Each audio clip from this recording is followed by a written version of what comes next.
네, 오늘의 정치권 소식, 정치가 있는 저녁 정관훈에서 장성철 공론센터 소장 그리고 김성환 시사평론가 두 분과 함께 얘기 나눠보겠습니다. 어서 오세요. 안녕하세요. 네, 정진석 비대위가 이제 발족을 했는데 물론 이제 비대위원은 이 연휴 기간 동안 이제 선임을 하겠다고는 합니다만 일단 뭐 여러 가지 평가가 나오고 있죠. 뭐 돌고 돌아서 정진석이냐 뭐 이런 얘기도 나오고 있고 고육지책이라는 그런 평가도 나온 것 같습니다. 어떻게 보셨습니까? 그러니까 오르냐 그르냐 그러한 가치 판단보다는 국민의힘으로서는 어쩔 수 없는 선택이었다라고 보여집니다. 비대위원장으로 거론되던 많은 분들이 나는 비대위원장 안 할래. 왜? 이거 비대위 또 가처분 신청 인용되면은 또 며칠 만에 비대위원장직에서 내려와야 되기 때문에 법적인 위험성이 리스크가 많다. 그래서 안 한다. 또 다른 분들은 나는 비대위원장보다는 원내대표 할래요. 라고 하는 분들도 있었고요. 나는 비대위원장보다는 다음번 전당대회 때 최고위원이나 당대표로 나갈래요. 라고 했기 때문에 많은 분들이 일단은 비대위원장을 고사했고 정진석 국회 부의장께서는 기본적으로 내가 독배라도 마시겠다라는 차원에서 비대위원장직을 맡았는데 저는 기본적으로 비대위원회가 출범한다는 것 자체가 법원의 판결에 따른 올바른 선택이냐라는 부분에 대해서 지적을 하게 된다면 옳지 않은 선택이었다라고 볼 수밖에 없습니다. 이것은 결국 이준석 당대표의 흔적을 국민의힘에서는 완전히 지워버리겠다. 조기 전당대회를 통해서 새로운 윤핵관이라든지 아니면은 대통령에게 충성하는 당 지도부를 빨리 만들고 싶다라는 차원에서 출범된 비대위라고 보여집니다. 물론 이것이 이제 14일 날 가처분 신청 심리하고 곧 뭐 인용이든 기각이든 결정이 나겠지만 만약 인용된다면 이것도 출범을 해서 한 열흘 안에 다시 또 먼지처럼 사라질 수 있는 비대위가 돼버리잖아요. 이런 위험한 선택을 국민의힘에 있는 의원들과 지도부가 왜 선택을 했는지 도저히 이해가 가지 않습니다. 도저히 이해가 가지 않는다 이렇게 네. 평가해 주셨는데 정진석 위원장 본인도 이제 독배라고 표현을 했었어요. 뭐 오죽하면은 언론 기사에서는 뭐 폭탄 돌리기라는 말까지 나오기도 했고 뭐 구인난이라고 하더라고요. 국민의힘 입장에서도 상당히 좀 그 곤혹스러운 처지인 것 같은데 어떻게 보십니까? 결국에는 이제 이 친윤계가 위원장을 다시 맡게 된 건데요. 그럴 수밖에 없는 거죠. 그러니까 본질이 달라지지 않았는데 현상이 달라진다고 해서 본질이 달라질 게 없잖아요. 그러니까 가장 근본적인 거는 윤석열 대통령이 이른바 이준석 대표를 보기 싫다. 여기서부터 시작되는 거 아니겠습니까? 뭐 물론 이제 좋게 말하면 윤석열 정부의 운명을 어찌 보면 책임져야 될 여당 자리에 이준석 전 대표 같은 정치인을 둬서는 안 되겠다. 이렇게 표현할 수도 있겠지만 결국 사적인 감성에서부터 모든 문제가 시작됐다. 이렇게 또 볼 수 있거든요. 근데 그거는 지금 전혀 달라지지 않았잖아요. 그러니까 이준석 리스트가 사라지지 않는 한 계속 국민의힘은 흔들릴 수밖에 없는 상황이고 그 가운데 모든 정치인이 다 자기 진퇴라든가 이런 것들을 좀 걱정하고 있는 상황이 돼버린 거 아닙니까?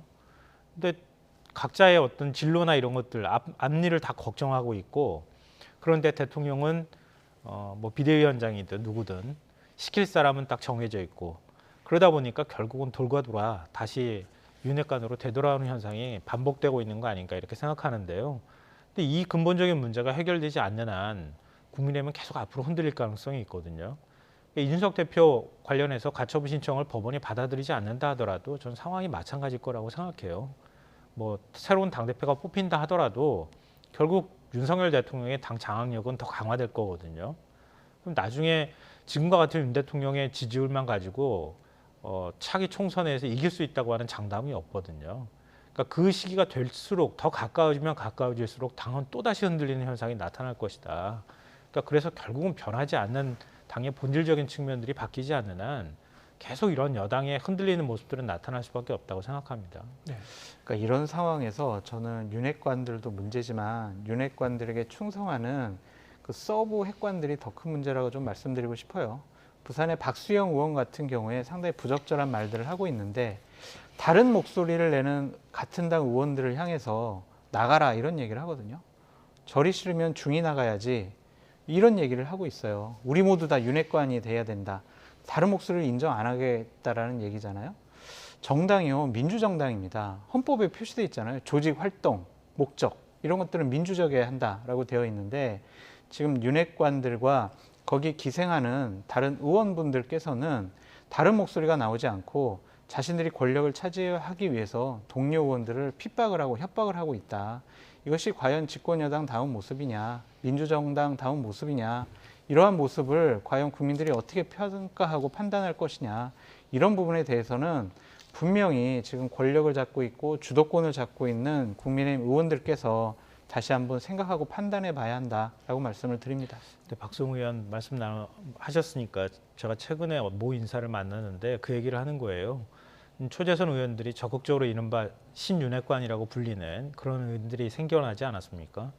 근데 면면을 들여다보면 수도권 의원이 있느냐 이렇게 질문을 하더라고요. 수도권 의원이 별로 없다는 거죠.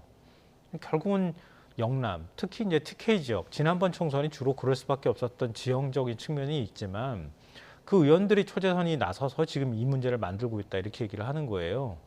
과연 수도권에 있는 의원들이 제 목소리를 내지 못하는 이런 상황에서 차기 총선에서 이길 수 있겠느냐 이런 문제를 얘기를 하고 있더라고요.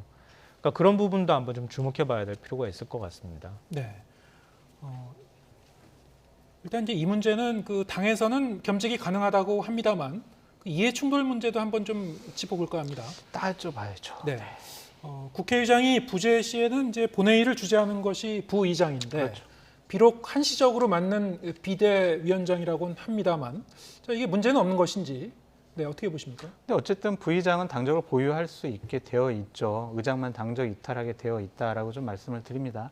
근데 다른 국회법 규정에 의하면은요, 국회의장, 부의장은 법률에서 용인하는 특별한 여러 가지 직무에만 겸임을 할 수가 있어요. 그러니까 법률이 허용하지 않으면 직무를 겸임할 수가 없습니다. 네. 그런데 당의 비대위원장 같은 경우에는 법률이 허용하는 그러한 직책이 아니에요. 그렇기 때문에 이것은 법률상 보면은 국회 부의장이 당 비대위원장을 견임하는 것이 과연 법률에 맞는 것이냐 그런 논란이 있을 수가 있습니다. 저도 이제 국회법을 보면서 이게 그럼 별도로 법으로 규정된 사항인가 좀 법률로 의아했는데요. 규정되어 있다. 네. 그렇게 지금 얘기가 되고 있죠. 근데 국민의힘 쪽에서는 이런 얘기를 하고 있죠. 예전에 정의화 국회 부의장도 비대위원장 했고 박주선 의원 부의장도 비대위원장을 했다. 그렇기 때문에 전례가 있기 때문에 괜찮다라는 건데 전례가 있는 것과 법률상 규정을 지키는 것과는 좀 다른 차원의 문제가 아니냐라는 생각이 듭니다. 최대한 법을 규정을 관대하게 해석을 해가지고 자신들이 원하는 그러한 거를 달성하기 위해서 그냥 용인한다? 스스로? 이것이 과연 옳은 정당의 모습이냐 거듭 회의적으로 말씀드리지 않을 수가 없습니다. 지금 말씀하신 대로 그 법적 근거가 별도로 규정된 근거가 있는지 그것도 한번 좀 구체적으로 따져볼 필요는 있을 것 같고요. 겸임한 전례가 있다고 하더라도 사실은 이거는 새 정부 출범 후에 처음 정기국회라서 말이죠. 별로 바람직하지는 않은 것 같은데 어떻게 보십니까? 근데 이걸 바람직하다고 얘기할 사람이 누가 네. 있겠습니까? 국회 의사봉을 두드려야 되는 입장에 있는 국회 부의장이 한 정당에 아무리 그 정당 소속이라 할지라도 비대위원장이면 당대표를 직을 겸임하는 거잖아요. 역으로 생각하면 당대표가 의사봉 만지는 거랑 마찬가지 상황이 연출될 수 있다는 거 아닙니까? 이걸 아무리 법률적인 문제를 떠나서 아무렇지도 않은 것처럼 얘기하는 것 자체가 오히려 이상한 거죠. 그러니까 굳이 그렇게 강변할 필요는 없을 것 같은데요. 그러니까 국민의힘이 이번에 뭐 법원의 판단에 따라서 당의 운명이 왔다 갔다 하는 가처분 신청에 지금 자꾸 의존하는 이런 문제가 생기는 건데 이거 언제 벗어날지 잘 모르겠어요. 뭐 정치의 사법화 얘기도 하고 사법의 정치화도 얘기하지만 자꾸 법률적인 문제만 따지게 되면 정치의 영역이 굉장히 협소해지잖아요. 협소해지면 어떤 판단의 기준이 법에 맞아 틀려 이것만 가지고 판단하는 거잖아요. 근데 정치적 판단이라고 하는 건 어찌 보면 우리 뭐 문재인 정부 시절에 부동산 문제 얘기할 때도 자주 얘기가 나왔던 건데 국민의 욕망 이걸 이해하지 못했기 때문에 선거에서 연거푸 졌던 겁니다. 이런 얘기를 했단 말이에요. 그게 법률에 나와 있는 겁니까? 아니잖아요. 그러니까 정치는 그런 영역의 것들을 뛰어넘을 수 있어야 하기 때문에 바로 정치인 거거든요. 근데 자꾸 정치의 영역이 법에 규정되어 있는 것에 국한에서 움직이려고 하는 그런 모습들이 나타나면 정치가 굉장히 협소화되고 정치가 할 일이 없어지게 되잖아요. 그러니까 자꾸 그런 길로 걸어 들어가는 것 같아서 좀 걱정스럽습니다. 네. 지금 이준석 전 대표가 당원권 정지를 당한 지가 오늘로 정확하게 2달째더라고요. 네. 여전히 뭐 지금 앞으로 어떻게 전개가 될지는 안갯속이고 다음 주에 이제 법원 이 심리가 어떻게 이 결과가 나올지 오늘 이제 이 가처분 신청 낸 게 4차죠. 그렇죠. 그러면 그 4차 신청한 거를 다음 주 14일에 2차, 3차와 같이 합해서 이 심리를 할까요? 글쎄요, 그것은 법원의 판단을 맡겨봐야 될 것 같은데 별도로 또 하기에는 문제가 있기 때문에 네. 일단 시간이 지금 아직 있지 않습니까? 그러면 거의 비슷한 건이기 때문에 같이 심리를 하지 않을까라는 좀 생각이 듭니다. 근데 만약에 거기서 심리를 했어요. 그러고 나서 이제 뭐 당일이든 아니면 며칠 안으로 아, 이거 비대위 지금 다시 출범하는 것은 이것은 또 문제가 있습니다. 이준석 대표의 가처분 신청은 인용하겠습니다. 라고 하게 된다면은 국민의힘 또 어떻게 해야 되냐고요. 다시 또 비비비 대위를 다시 만들어야 되느냐. 아니면은 원래 법원의 판결 취지대로 자, 그럼 비상 상황 이전으로 되돌아가라. 원내대표가 그냥 당대표 직무대행을 하고 다시 전국위원회를 열어가지고 보궐선거를 통해서 최고위원을 뽑아라. 그렇게 정통성 있는 당원 당규에 맞는 그런 지도부 체제를 꾸려라. 라는 것이 법원의 판결이지 않습니까? 근데 만약에 다시 가처분 신청이 인용이 됐을 때 또 다른 꼼수를 쓰고 또 다시 당원과 당규를 개정을 해서 또 다른 비대위를 출범시킨다? 이것은요, 정당으로서 과연 존재 가치가 있는 것이냐라는 것까지 저는 문제 제기하지 않을 수가 없어요. 이번에도 당원 당규를 사후적으로 고쳤잖아요. 그리고 그거를 소급 적용을 해가지고 비상 상황을 만들어서 비대위를 출범시킨 거란 말입니다. 이게 국민의 일반적인 법상식하고 맞습니까? 전 도저히 지금 집권 여당에서 벌어지고 있는 일들이 너무나 비상식적이고 비합리적이라서 창피해가지고 말을 못 하겠어요. 네. 부끄럽습니다. 지금 이제 보수 성향 이 시사평론가가 말씀하시는 것도 사실은 그 진보 성향 평론가가 말씀하시는 거하고 요즘은 뭐 거의 이 결이 같게 나오는 것 같습니다. 그래서 어떻게 보면 좀 재미가 없는데요. 네. 그런데 어떻게 보십니까? 김성환 평론가께서는 지금 그 가처분 신청 결과도 결과지만은 이거 혹시 인용되지 않는다고 하더라도 국민의힘 입장에서는 또 이 추가 징계 카드를 갖고 있지 않습니까? 뭐 경찰 조사 결과도 봐야 될 거고요. 여러 가지 카드가 지금 기다리고 있는 것 같아요. 어떻게 전망하십니까? 더 파국으로 가는 거잖아요. 네. 그러니까 결국은 국민 여론이 결정할 거거든요. 그러니까 정치에 있어서 명분이 굉장히 중요한데 명분은 사실은 국민의힘이 쥐고 있는 게 아니라 이준석 전 대표가 쥐고 있단 말이에요. 그러니까 뭐 여론조사를 하든 뭘 하든 다 대부분 나오는 거 보면 지금 국민의힘 지지율이나 윤석열 대통령 지지율 안 나오는 것도 다 국민들이 바라볼 때 명분 없다고 생각하기 때문 아니겠습니까? 네. 근데 만약 예를 들어서 가처분 신청이 인용되지 않는다 하더라도 그러면은 이준석이라고 하는 존재를 아예 없애버리겠어, 지워버리겠어 이런 생각으로 윤리에서 추가 징계 또 하고 그러면 이준석 전 대표라고 하는 정치인이 국민의힘에서는 지워질 수는 있겠지만 국민의 마음속에서 지워질 수 있을까요? 그렇지는 않을 거란 말이에요. 그러니까 이준석 전 대표가 굉장히 영민하잖아요. TK 지역에 가서 정치활동을 열심히 한단 말이에요. 그러니까 명분은 자기한테 있다는 거 알고 있잖아요. TK 민심 봐도 역시 윤석열 대통령이 그렇게 호의적으로 나오진 않아요. 국민의힘에는 아마 더 안 좋게 나올 거예요. 제가 볼 땐. 그 틈에서 이 이른바 뭐 보수의 심장이라고 불리는 TK 지역에서 이준석 전 대표가 만약에 차기 총선에서 최소한 몇 석만 가져가는 일이 벌어진다 하더라도 뭐 윤석열 대통령뿐만 아니라 국민의힘한테는 어마어마한 타격이 될 가능성이 높단 말이에요. 그러니까 그걸 나중에 어떻게 감당하려고 자꾸 이렇게 가는 건지 좀 그렇게 가지는 않았으면 좋겠습니다. 정치가 그렇게 가버리면은 정말 희망이 없잖아요. 그러니까 저 이런 얘기를 많이 들어요. 너는 보수 성향 평론가인데 왜 국민의힘을 옹호하거나 방어하지 않고 왜 국민의힘을 오히려 더 공격을 하냐라고 얘기를 많이 듣습니다. 지난 정권 시절을 한번 살펴볼게요. 조국 전 장관과 윤미향 의원에 대해서 많은 민주당 성향의 평론가들과 민주당은 옹호를 하고 방어를 했어요. 우리가 조국이다, 우리가 윤미향이다. 그런 것에 대해서 국민들이 어떻게 판단했습니까? 그리고 박범계, 추미애 전 장관 내 자의적인 어떠한 권한 행사들, 윤석열 검찰총장을 핍박하기 위한 여러 가지 모습들에 대해서 국민들이 어떻게 판단했냐고요. 그것을 옹호한 사람들 지금 어떻게 돼 있습니까? 그것에 대해서 국민들은 다 살펴보고 계신 거예요. 저건 비상식적이고 비합리적인 일이다. 그랬기 때문에 지난 대통령 선거 시절에 정권 교체론이 높았잖아요.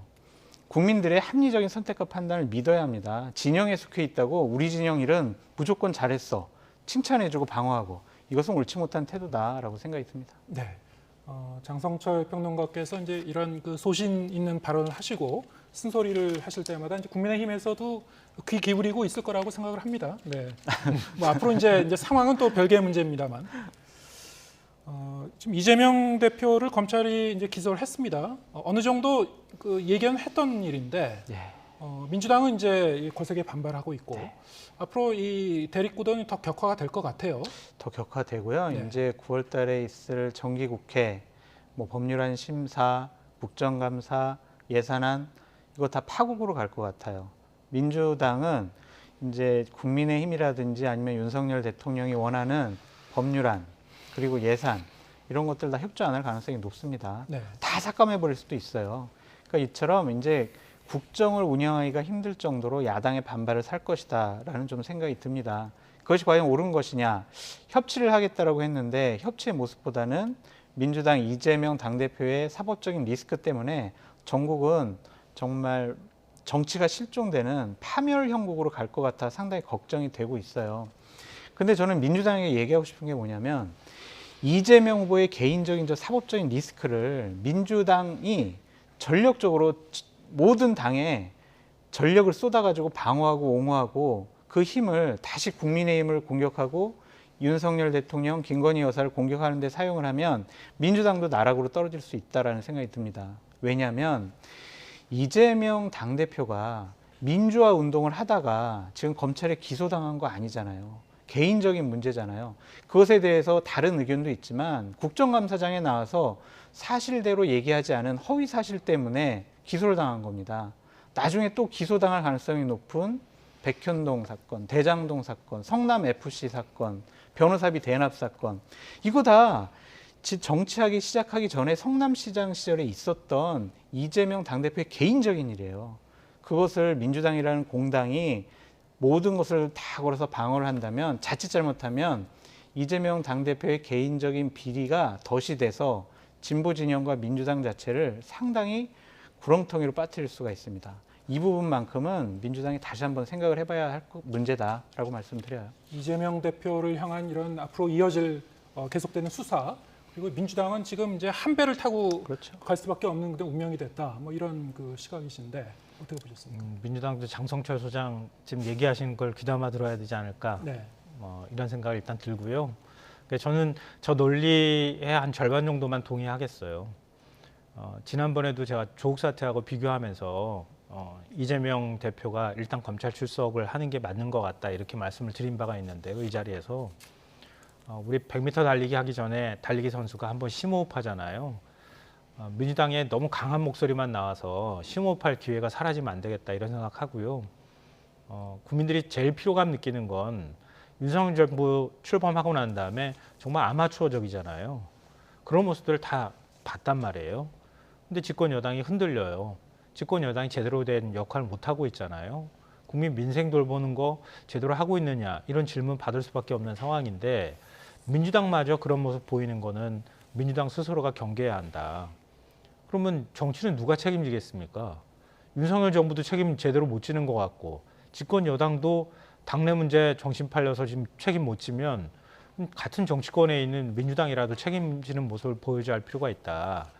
그러니까 앞으로 국정감사나 아니면 예산국회에 있어서 민주당이 윤석열 정부가 못하는 거, 우리가 수권 정당으로서 그래도 이전에 비판받았지만 다시 민주당은 이런 역할을 할 수 있다는 걸 좀 능력을 보여줘라, 이런 얘기는 꼭 하고 싶고요. 다만 이제 제가 절반만 동의한다고 말씀드린 건 윤석열 대통령, 그러니까 윤석열 정부의 어떤 정권의 속성은, 그러니까 본질은 제가 볼 때는 검찰 정권이에요. 그러니까 검찰 정권이고, 검찰도, 검찰에 있는 특수부 검사들도 그걸 너무 잘 알고 있을 거라고 저는 생각하거든요. 법의 잣대가 공정하지 않아요, 제가 볼 때는. 아무리 대통령이 법치 강조하지만 뭐 법치대로 하는 것 같아 보이지도 않아요, 제가 볼 때는. 뭐 법률에 없는 시행령 막 만들어서 하잖아요. 그리고 검사들도 정말 공정하게 법의 잣대 들이대는 것처럼 보이지도 않고요. 그러니까 세부적으로 들어가기 시작하면 정말 많은 논점들이 있어요. 뭐 이 자리에서 다 말씀드리기는 어렵지만 그러니까 검사들도 스스로가 나중에는 뭐 이 정부 내에서는 이렇게 할지 모르겠지만 뭐 정권 교체가 될지 안 될지 모르겠지만 다음번 정권 교체가 되든 다음번 정부가 만들어지든 간 지금 하고 있는 행동이 나중에 가서 굉장히 큰 후과로 다가올 가능성이 있다. 전 그때 생각하라는 얘기를 꼭 해주고 싶어요. 그러니까 야당 대표 되자마자 그리고 또 임기 초반에 자신과 그래도 대선에서 겨뤘던 그런 정치인을 이렇게까지 수사하는 경우를 몇십 년 전에 보고 못 본 것 같아요. 제가 볼 때는. 그 제일 선봉에 수사기관이 선봉에 서서 이런 방식으로 수사를 하고 탈탈 털고 기소를 하는 게 이게 맞는 거냐. 이게 앞서 제가 말씀드렸던 정치를 굉장히 협량의 정치로 만들고 정치인 스스로가 나중에 뒷일도 책임 못 지는 이런 일 때문에 끊임없이 보복이 반복되는 이런 정치를 만들어 나가는 거 아닌가. 좀 그런 길로는 가지 않았으면 좋겠는데 자꾸 가는 것 같습니다. 네, 검찰 수사의 공정성, 형평성 이런 부분에 대해서 좀 강조를 하셨고 이제 추석 연휴로 이제 들어가면은 양당이 이제 지난 한 주 동안 이 추석 밥상 민심을 겨냥한 여론전을 이제 펼쳤는데 과연 양측의 이제 상대 당에 대한 어떤 그 사법 리스크를 이제 부각하는 쪽으로 갔습니다만 과연 국민들은 이런 이슈를 추석 밥상에서 얘기를 할지 아니면은 사실 요즘은 이제 민생이 상당히 좀 어려워서요. 다른 그 화제를 올릴지 다음 주에 두 분 모시고 이 여론의 흐름이 어떤지는 좀 더 자세히 살펴보도록 하겠습니다. 근데 바라건대 추석밥상에서 정치 얘기 안 하셨으면 좋겠습니다. 네, 알겠습니다. 추석 연휴 지나고 다음에 뵙겠습니다. 장성철 공론센터 소장 그리고 김성환 시사평론가 두 분과 함께했습니다. 고맙습니다.